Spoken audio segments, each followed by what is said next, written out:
Good morning. আমি দীপা মাঝি, Siliguri তেরাই B Ed কলেজের 4th সেমিস্টারে একজন বিএড জেনি। আমার বিষয় হচ্ছে বাংলা। আর আজ আমি সপ্তম শ্রেণী সিলেবাস থেকে একটি কবিতা নিয়ে আলোচনা করব। কবিতার নাম হচ্ছে স্মৃতিচিহ্ন, লিখেছেন কামিনী রায়। তো যে কোনো কবিতা বা গল্প পড়ার আগে আমাদের সেই গল্পের বা কবিতার লেখক বা লেখিকা সম্পর্কে কিছু জেনে নিতে হয়। তো আমরা আগে প্রথমে জেনে নেব যে কামিনী রায় কে ছিলেন। দেখো, এই চার্টের মাধ্যমে আমি সেটা বলছি, কবি পরিচিতিটা দেখাচ্ছি। দেখো, বাংলা সাহিত্যের স্বনামধন্য লেখিকা কামিনী রায় বরিশাল জেলার বাসান্ডা গ্রামে 1864 সালের 12 অক্টোবর জন্মগ্রহণ করেন। তার পিতার নাম ছিল হরিচরণ সেন। অনেক ছোটবেলায় তার কবিতা রচনা হাতে খড়ি হয়ে গিয়েছিল। মাত্র 15 বছরের বয়সে তার প্রথম কাব্যগ্রন্থ আলোছায়া প্রকাশিত হয়েছিল। তার কিছু উল্লেখযোগ্য কাব্যগ্রন্থ আমরা এখানে দেখে নেব। পৌরাণিকী, দ্বীপ, জীবন পথে, মাল্য নির্মাল্য, অশোক প্রভৃতি। এবং তিনি কলকাতা বিশ্ববিদ্যালয় থেকে জগত্তারিণী স্বর্ণপদক লাভ করেন। এবার আমরা চলে যাচ্ছি মূল কবিতায়। কবিতাটির নাম কি? স্মৃতিচিহ্ন। স্মৃতিচিহ্ন কথার অর্থ কি? স্মৃতিচিহ্ন কথার অর্থ হলো কোনো কিছু দ্বারা কোনো ব্যক্তি বা সময়কে মনে রাখা।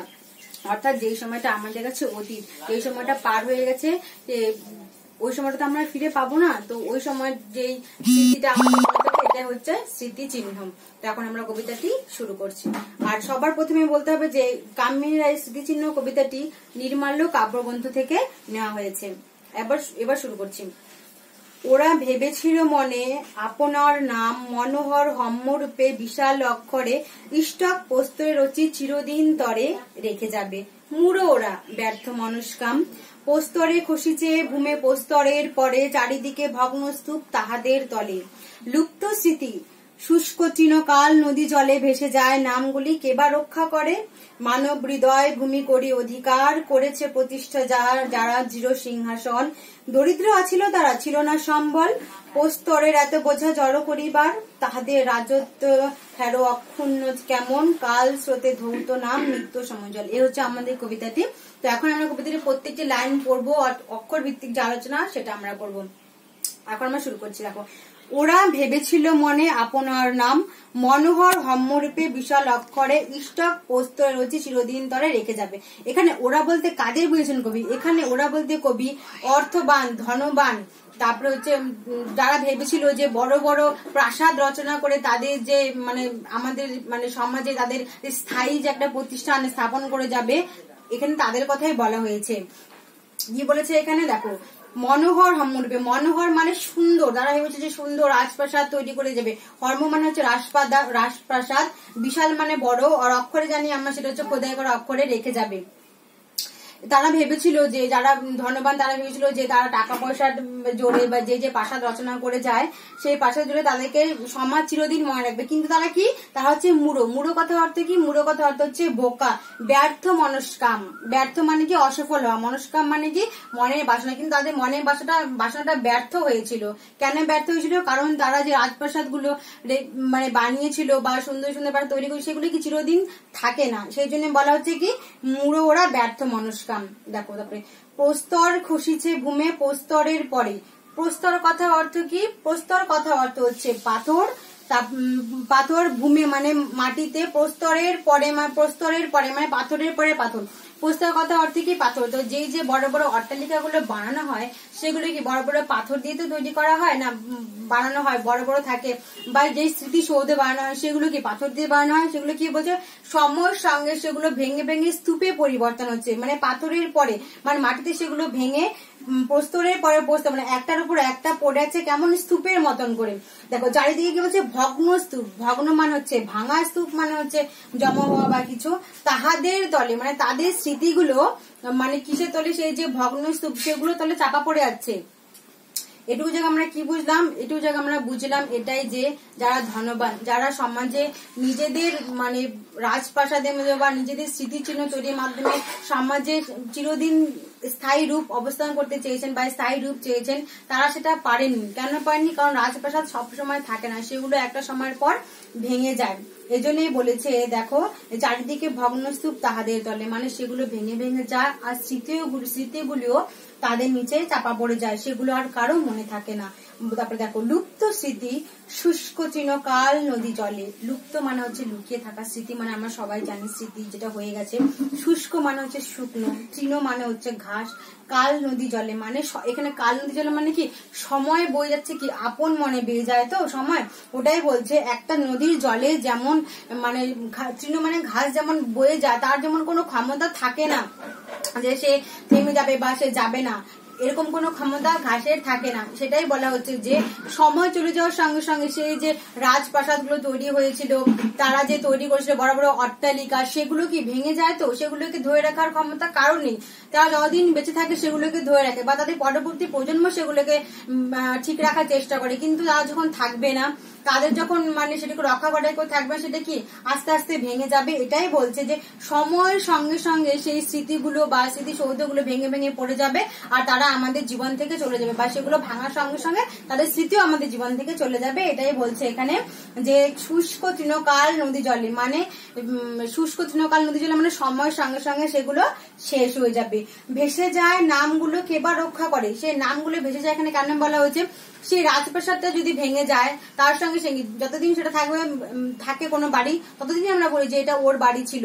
যখন সেটা ভেঙে কিছু তৈরি করে দেওয়া হয় বা সেটা ভেঙে যায়, তখন কিন্তু আমরা বলি না যে ওটা ওর বাড়ি ছিল বা ভেঙে গেছে। এটা এখানে বোঝানো হচ্ছে যে ভেসে যায় নামগুলি কে বা রক্ষা করে, মানে তাদের যে রাজপ্রাসাদ অট্টালিকাগুলো সেগুলো যে ভেঙে পড়ে যায়, কে রক্ষা করবে? ওগুলো কেউ রক্ষা করবে না, কারণ তখন কেউ থাকে না ওগুলো রক্ষা করার, তারা তো মরে যাবে না। আর তাদের মরে যাওয়ার সঙ্গে সঙ্গে তাদের স্মৃতিও আমাদের জীবন থেকে চলে যায়, কারণ তারা হচ্ছে খালি টাকা দিয়ে নিজেদের ঐশ্বর্য প্রতিষ্ঠা করেছেন, মানে বড় বড় অট্টালিকা স্মৃতিসৌধ প্রতিষ্ঠা করেছেন, আমাদের সাধারণ মানুষের জন্য কিচ্ছু করেননি। এই জন্যই বলছে যে কে বা রক্ষা করে, মানে কেউ রক্ষা করার নেই। মানব মানব মানব হৃদয় ভূমি করে অধিকার করেছে প্রতিষ্ঠা যারা ধৃত সিংহাসন। মানব হৃদয় ভূমি, মানব মানে হচ্ছে কি মানুষ, হৃদয় আমরা জানি মন, ভূমি মানে হচ্ছে আমাদের মনের ভিতরে যে অধিকার করেছে, মানে যে রাজত্ব করছে, আমাদের মনে যে স্থান পায়, আমাদের মনে যার স্থান রয়েছে তাকেই আমরা মনে রাখি, তাই না? যে আমাদের সঙ্গে খারাপ করে বা আমাদের সঙ্গে কোনো কিছু করেনি, আমাদের জন্য কিচ্ছু করেনি, আমরা যখন কষ্ট ছিলাম কিচ্ছু করেনি, তাদের কথা আমরা কখনোই মনে রাখি না। যারা আমাদের পাশে থাকে, পাশে দাঁড়ায়, আমাদের তাদের কথাই মনে থাকে। এই জন্যই বলছে মানব হৃদয় ভূমি করে অধিকার, যারা মানুষের মনটাকে মানে জয় করতে পেরেছে বা যারা আমাদের মনে রয়েছে তাদের কথাই আমরা সবসময় মনে রাখি। করেছে প্রতিষ্ঠা যারা চির সিংহাসন, মানে আমাদের মনে যারা রয়েছে তারা চিরদিন থেকে যাবে, সে মরে গেলেও তার যে আসন বা তার যে তার প্রতি যে আমাদের ভালোবাসা, সেটা আমাদের জীবনে সবসময় থেকে যাবে। দরিদ্র আছিল তারা, ছিল না সম্বল, প্রস্তরের এত বোঝা জড়ো করিবার। তারা কি ছিল? তারা দরিদ্র, মানে যারা নিজেদের কথা না ভেবে শুধু মানুষের কথা ভেবে গেছে, মানুষের দুঃখ কষ্ট দেখে, তারা কিন্তু কখন নিজেদের কথা ভাবেনি। তাদের এই ক্ষমতাও ছিল না যে তারা বড় বড় অট্টালিকা বানাবে বা বড় বড় স্মৃতিচিহ্ন বানাবে, এগুলো তাদের ক্ষমতাতেও ছিল না। তারা কি করে, তারা শুধু আমাদের মনে জায়গা করে গেছে। আর কিভাবে সে জায়গা করেছে? আমাদেরকে সাহায্য করে, মানুষের পাশে দাঁড়িয়ে, নিজের কথা না ভেবে, আত্মত্যাগ করে, যে সমস্ত কিছু বিসর্জন দিয়ে যে আমাদের কথা ভেবেছে, তারাই হচ্ছে এখানে কি আমাদের মনে জায়গা পেয়েছে। তারা একটা দৃঢ় সিংহাসন আমাদের মনে তৈরি করেছে। এটাই বলছে তাদের সম্বল ছিল না, তাদের কিছু না, বড় বড় টাকা ছিল না, অত মানে ধনী ছিল না, তারা তাদের স্মৃতিসৌধ অবলম্বন করে যাবে।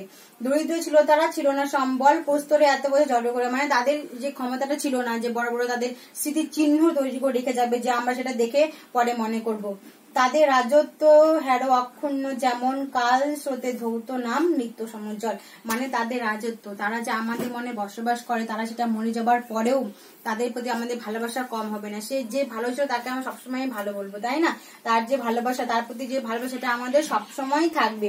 তাদের রাজত্ব অক্ষুণ্ণ, মানে চিরস্থায়ী হবে আমাদের জীবনে। তারা মরে গেলেও সেটা কখনো শেষ হয়ে যাবে না। কাল স্রোতে ধৌত নাম নিত্য সমুজ্জ্বল। কাল স্রোতে মানে সময়ের সঙ্গে সঙ্গে আমরা, মানে সময় যত পেরিয়ে যাবে, আমরা যতদিন বেঁচে আছি, তাদের প্রতি যে ভালোবাসা বা তাদের নামটা আমাদের মুখে মুখে সময়ের সঙ্গে সঙ্গে সেই যে নিত্য সমুজ্জ্বল, মানে নিত্য মানে হচ্ছে চিরস্থায়ী, চিরদিন, সমুজ্জ্বল মানে অত্যন্ত, মানে সেটা সময়ের সঙ্গে সঙ্গে আরো বেড়ে যাবে। মানে লোক সমাজে যে আমাদের সাধারণ মানুষের জন্য সাহায্য করেছে, তারা যেমন আস্তে আস্তে আমরা যেমন আমি বলছি পরে আরেকজন বলবে, বলতে বলতে তার যে নামটা সেটা আরো বেশি উজ্জ্বল হবে। এখানে এই জন্য বলেছেন যে নিত্য সমজ্জ্বল। এই কবিতাটির মাধ্যমে কবি বোঝাতে চেয়েছেন যে যারা আমাদেরকে ভালোবাসে, যারা আমাদের জন্য করে, যারা নিজেদের স্বার্থ ত্যাগ মানে স্বার্থর কথা না ভেবে সেটাকে ত্যাগ করে সাধারণ মানুষের জন্য চিরদিন কাজ করে গেছেন, তাদের প্রতি ভালোবাসা দেখিয়ে গেছেন, তাদেরকে আমরা মনে রাখবো। তাদেরকে মনে রাখবো না যারা নিজেদের মানে ঐশ্বর্য বা ধনের সাহায্যে বড় বড় অট্টালিকা বা রাজপ্রাসাদ তৈরি করে গেছেন বা স্মৃতিসৌধ তৈরি করে গেছেন, তাদের আমরা কখনোই মনে রাখবো না। তো এই কবিতার মধ্যে কবি এটাই বোঝাতে চেয়েছেন। কবি এই কবিতার মাধ্যমে তাদেরই জয়গান করেছেন যারা নিজেদের স্বার্থ ত্যাগ করে মানে গরিবদের জন্য কিছু করে গেছেন বা তাদের প্রতি ভালোবাসা দেখছেন, তাদের জয়গানই এই কবিতার মাধ্যমে কবি করেছেন। তো আজকে আমাদের এখানে শেষ করছি। ধন্যবাদ।